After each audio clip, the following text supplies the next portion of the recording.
Hi there, welcome back to another tutorial. Today I'm going to do a simple rock study and hopefully it will help you in your creation of rocks. For me it is still a very new topic or area, so I'm still practicing. Hopefully by the thumbnail you've seen what we are creating here and you are happy with it. Otherwise, this is like an experimentation for me as well. Anyways, to start off, I'm starting to collect all the colors I'm using for the rock and for the moss that I'm going to add onto it later. As you can see, I'm trying to get a variety of different hues into the colors that I'm using to give it a bit more life. For example, the reddish tones and the darker colors for the darker blue colors for the rock, that will kind of be contrasting itself. To start off, I've added a shadow in the same color as the rock is. That's why I lowered the opacity to make sure that there's a clear distinction. And I'm going ahead with the oil brush, which you will find in Procreate, which is a general Procreate brush. And I'm just starting to color in the lighter color onto the rock.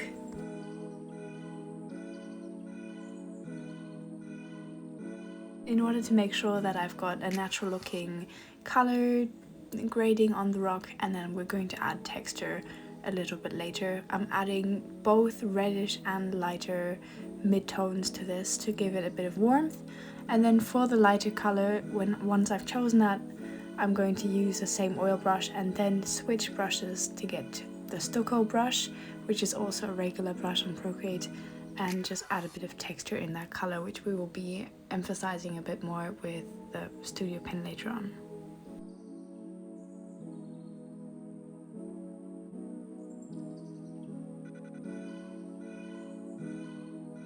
To make sure that I've not covered all the dark areas, I'm going to use those and the stucco brush as well and just add the texture of the darker colors.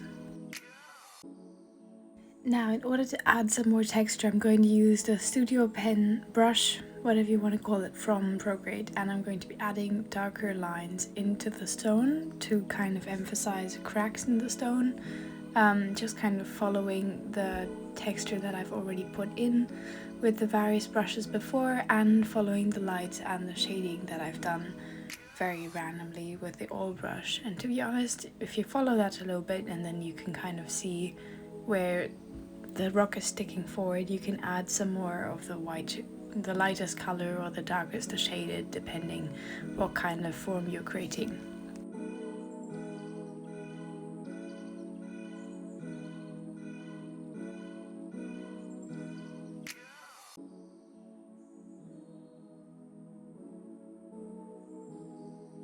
I'm also adding white or the lightest color lines with the studio pen to make sure that there are some cracks that are reflected in the lighter tones.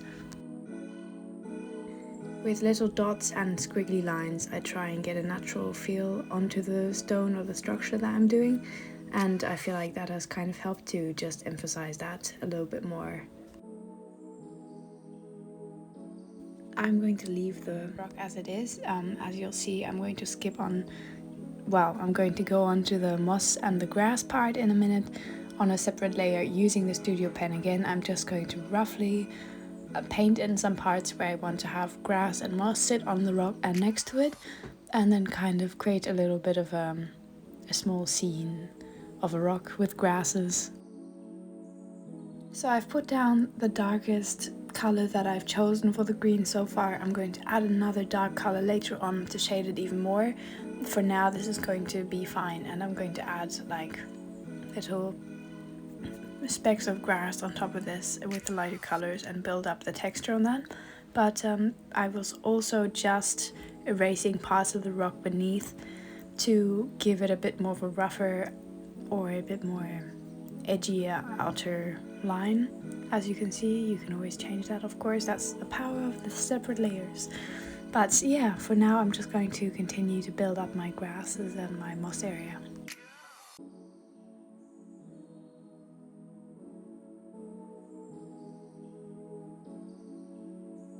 Using the Procreate pen, I'm just using one of the next lighter color to sketch out where I want to have the light hitting the moss, trying to make it realistic, as in where the lighter part of the rock is, that's where the sun is going to hit the moss the most, but also on the edges around the rock the light will be back to kind of reflect onto the grass and moss. And also I'm going to add a lighter shade of a bluish green tone to kind of pin out where the sunlight isn't hitting but is still lighting up the grass and the moss in an indirect way, but I will talk you through that later.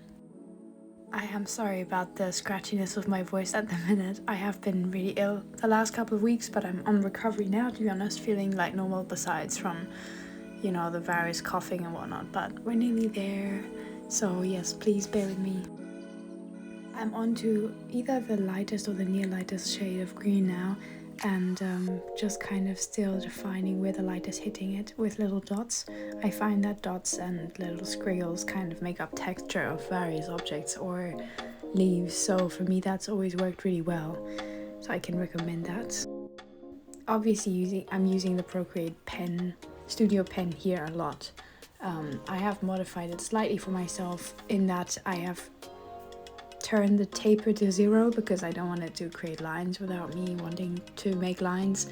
I think what really helps with anything in creating leaves or trees or whatever is that you find a brush that you can work with, you know, is going to make the shapes that you want it to, or if you prefer randomized stuff, and you know how to predict that somehow, but I think that can really make a difference in your sketches.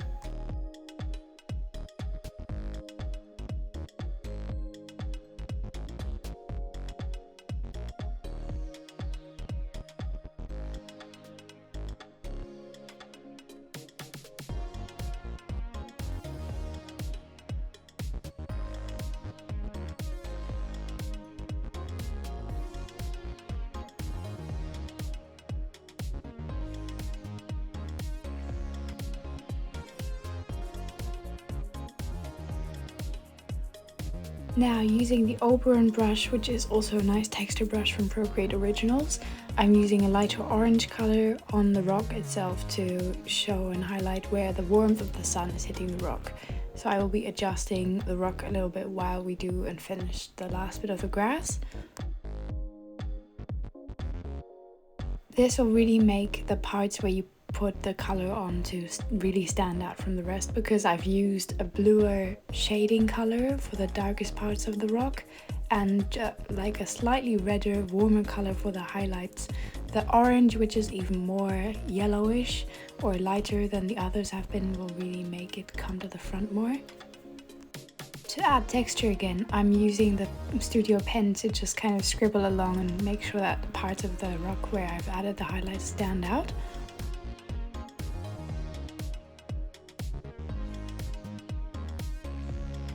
As you can see, I've also started using a slightly darker, warm shade of like orange or brown, and I'm just kind of adding that in the darker bits to create a bit more of a transition between the different shades and the structure or the texture of the rock. Okay, so I feel like I'm done with the main bit for now. I just want to focus on adding a few more elements, for example flowers. I'm choosing an orange color for the flowers, a darker orange base, and then I'll add some lighter orange tones and yellow to kind of make parts of the flower stand out. It's just a very simple type of flower, the tall flowers that you sometimes see in nature, or other digital artists like to paint these, that, you know, you just kind of draw lots of dots in a vertical line and it creates a really nice like flowery feeling to the whole painting for me. So now I'm adding a few more grass to the flower bundle and to kind of get the whole thing to look a bit more full. For the other side of the rock, I'm using a bit more reddish tones for the flowers and yeah, just kind of bulking it out a little bit.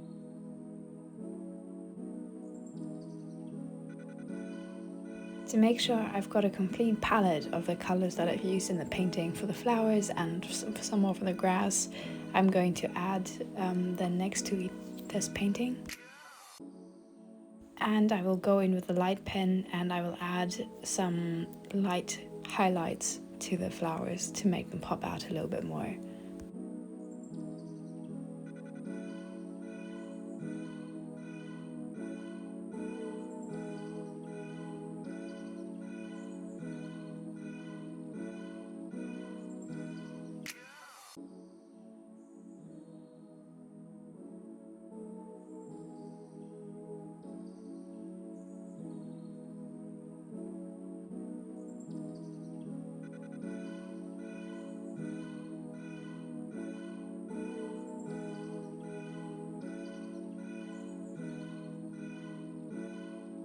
to make sure that I've got the correct values, I'm just going to add even more highlights to the grasses to make sure that they are the same kind of light as the flowers are.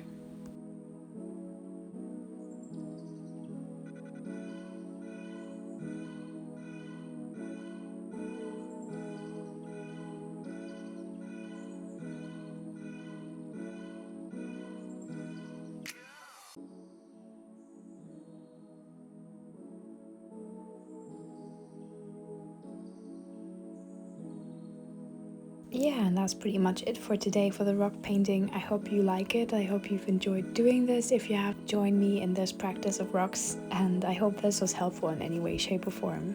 Do let me know, and I'll see you soon.